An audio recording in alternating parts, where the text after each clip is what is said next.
Today I'm in Bluebell Wood in the forest, and there are some beautiful sweet smelling bluebells all around me, and I'm sure that lots of you have seen bluebells recently on your walks too, and we all know how to look after them, don't we? We don't pick them, we don't tread on them. That's right, we look after our bluebells. Now there's a little story with bluebells in it, so I thought I'd read that to you today.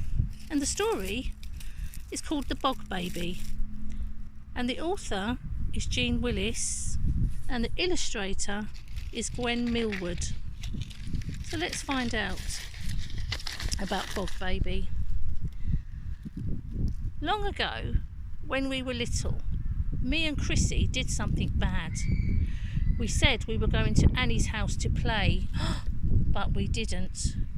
We went fishing all by ourselves, which wasn't allowed. Chrissy said there was a magic pond in Bluebell Wood. Can you see all the bluebells in the picture?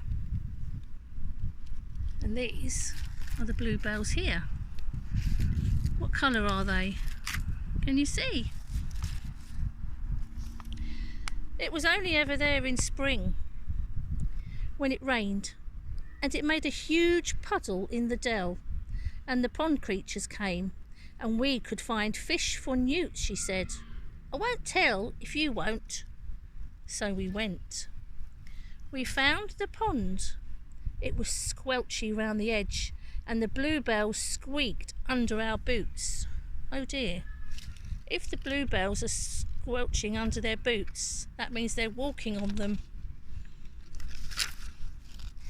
We fished and we fished, but we didn't catch a newt.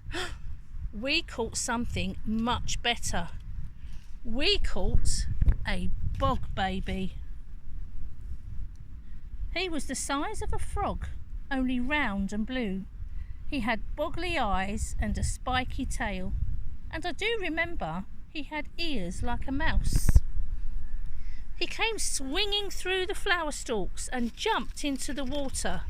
Have you ever seen a bog baby? I haven't. He floated up and down on his back and sucked his toes. That's when I fished him out. He didn't struggle. He sat in my hand and looked surprised. He was soft as jelly, like he had no bones. Oh. When we stroked him, he flipped his wings. They were no bigger than daisy petals, and they seemed too small for him to fly. Chrissy said he might be able to fly if we blew on his wings. When we blew and blew, all he did was blow him to the ground, into the mud. He didn't try to escape. He just sat still with his paws over his eyes. We put him in a jar and we took him home and hid him in the shed. Oh, should we really take things from ponds?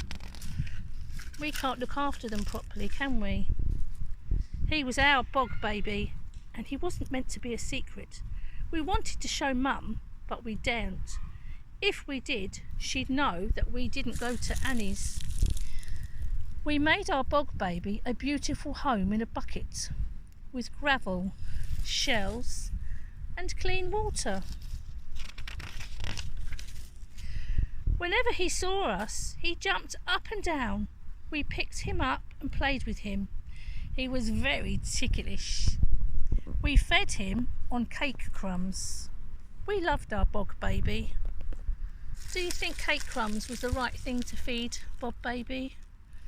Was it okay to keep him in a jar or in a bucket? Our friends loved him too. We sneaked him into school in a margarine tub, and when our teacher wasn't looking, he played in the sand pit and the water tray. In the afternoon, he slept in his tub on a piece of damp cotton wool. Where do you think Bog Baby would be happier? I think he'd be happier in the pond.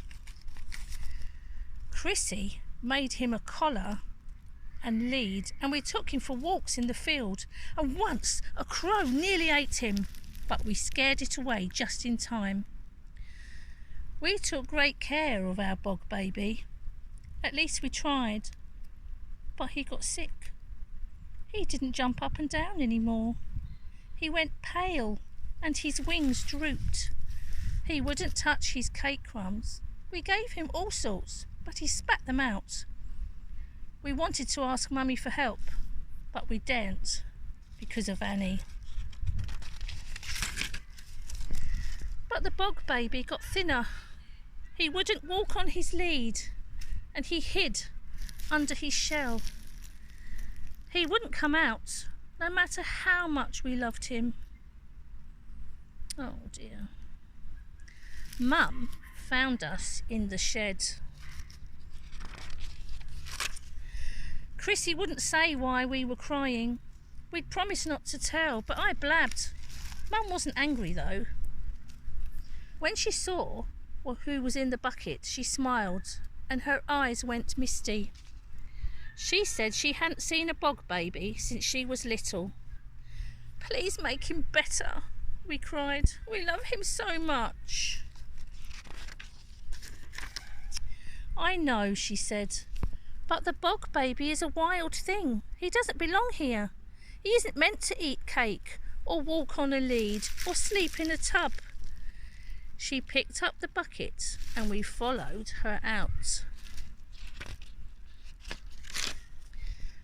If we really loved the bog baby, we had to do what was best for him, no matter how much it hurt us. That was real love. That's why we let him go, back to where he belonged.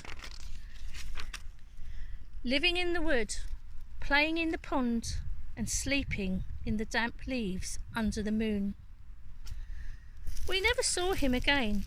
I think he grew up and had babies of his own.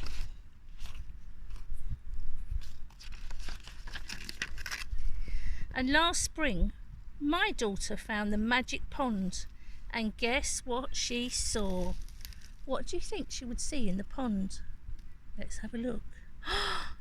Look at all of those bog babies. So this story is really about when we find creatures and whether or not we should just look at them and leave them where they are, or should we take them and look after them in our own homes? What do you think? No, we need to leave the creatures where they are. Have a good look, study them, take a picture, do a drawing, but we need to leave any creatures that we find in their special place. Goodbye.